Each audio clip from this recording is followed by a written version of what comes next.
ভেঙে দাও ঘুরিয়ে দাও মাদকগঞ্জ আস্তানা ভেঙে দাও ঘুরিয়ে দাও মাদকের আস্তানা ভেঙে দাও ঘুরিয়ে দাও বিশাখগঞ্জ আস্তানা ভেঙে দাও ঘুরিয়ে দাও মাদকের আস্তানা ভেঙে দাও ঘুরিয়ে দাও মাদকের হুজুর সাহেব, জি, এলাকা তো মাদকে শেষ হয়ে গেল।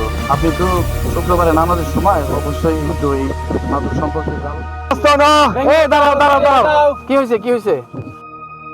বড় ভাই ও এলাকায় মাদকের ব্যবসা করে খায়ও বেচেও, কিন্তু আপনার ওই মানুষ এলাকার বিচারটা আপনি ভালো মতো করে দেন। আচ্ছা তুমি কও তো ঘটনাটা কি? তুমি কি মাদক খাও?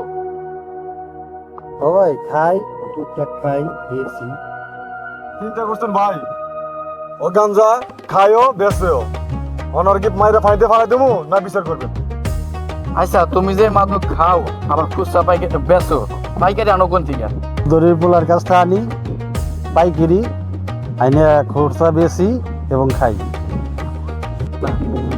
জানি তোমরা আরে মাইরা ফালিয়া দিয়া ফেসবুকে পোস্ট কইরা ভাইরাল হইতে পারবা, কিন্তু ভাইরাল হইলে তো হইব না। এই সমাজ থেকে মাদক সরাতে হইলে ওই মাথাদের ধরতে হবে, ওই চৌধুরী পোলার ধরতে হবে। জানি আমার কথায় তোমরা অনেক কষ্ট পাইছো, আমার কথা তোমরা মানতেছো না, কিন্তু এক সময় তোমরা আমার কথাকে স্মরণ করবা।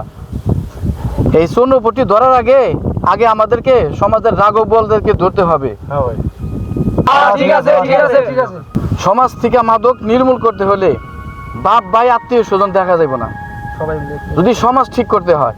কি হুজুর? হ্যাঁ ঠিক। তো কোনো আত্মীয় স্বজন দেখা যাইব না।